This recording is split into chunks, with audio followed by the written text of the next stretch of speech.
The most important tool used in leather carving is the swivel knife. In this program, we will present information on styles available, how to maintain them, how to use them to produce quality work. Here are some of the knives that are available today. Here is a basic knife, mainly for someone with a small hand. It has a steel blade and works very nicely. This one is an upgrade from this in that it has a steel blade. It works very nicely, and it also has an adjustment for the size of your hand. This next one is called the Ergo swivel knife. It has a very comfortable soft rubber barrel, a good steel blade. It's adjustable, and it has a very comfortable yoke on top. These next two are the cream of the crop. These are all stainless steel blade, adjustable for height, a very comfortable yoke, and ball bearing action for smooth operation. This one is 1.5 inch barrel with a 3/8 inch straight blade. This one has a 3/8 inch barrel with a 1/4 inch angled stainless steel blade. One of the most important things when using your swivel knife is that the blade be nice and sharp and also be nice and shiny and smooth on both sides. Since swivel knives are not designed to cut all the way through the leather, this is very important. So I have here a piece of leather and a piece of material that is normally used for a bag stiffener. Now this, or a piece of cardboard, is very good. And I'm now rubbing on here some white jeweler's rouge. This is a very fine abrasive that will help sharpen and polish our swivel knife. Now, to use this after you have applied the jeweler's rouge, you'll hold the blade in a position so that it's flat on the card, and then we pull. Please note, as I pull, you see black coming off. This is actually steel coming off of the blade. Now, especially when the blade is new, you should do a lot of stropping so that it's very, very shiny on the sides. Anytime you get a new blade, anytime you pick up your knife to carve, you should strop it. And also every time it begins to drag, you should polish it. Make sure you do it equally on both sides. Now notice, as I pull this, I don't do this. This will round off your blade. You pull it, lift straight up. Pull, lift straight up. The next very important thing is the dampness of your leather.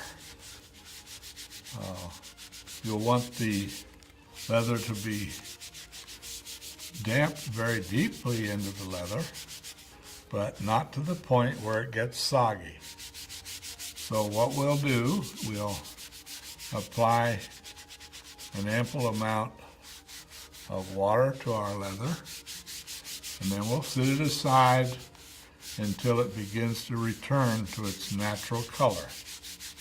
Then we'll be ready for our cutting. My leather is beginning to return to its natural color, so now we can start our cutting. And I'd first like to show you how to hold the knife. You hold the knife with your index finger or your first finger in the yoke, as you can see, and you hold it up to the first knuckle. It's not necessary to do this. If you do this, you will lose control, and it'll work much better if you just go to the first knuckle now, or the first joint. We're going to hold the knife straight up and down from left to right and just tip it forward. Now, I'm going to sink it in and pull. That's all you need to do. It's not necessary to push hard. If you need to push hard, then you need to sharpen your blade. The next cut, other than a straight line, is to do an arc or a curve. You do this by holding the knife as though you're going to cut a straight line. You revolve it with your thumb and your second finger until the flat side of the blade is facing you. Then you sink it in, twist, pull, and lift out, and you get a real nice arc. To do to the other side, do the same thing. Hold it, twist it the other way, sink it in, twist, pull, and lift out. Now the next one is an S-cut. You hold it the same way, revolve it, sink it in, twist, pull, and push back, and you get an S-cut. To do one in the other direction, you do the same thing. Revolve it the other way, sink it in, twist, pull, and push back. Another good practice is to cut zeros. Cut one side, do the other side, and make an O. Notice that I did not let go of the knife.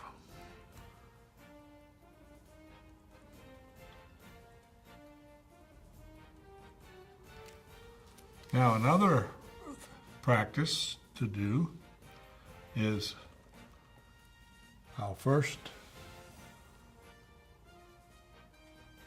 make an arc.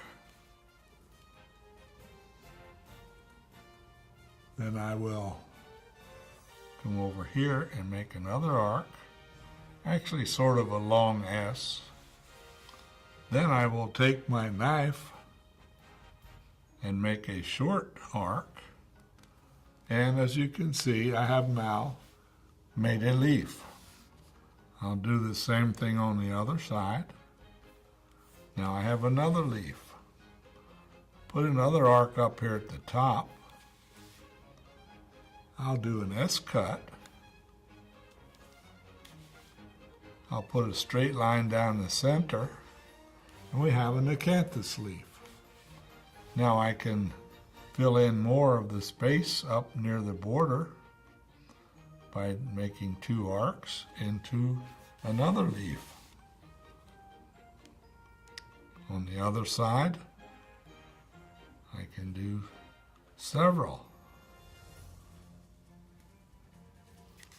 And as you can see, we have a neat, real nice acanthus leaf.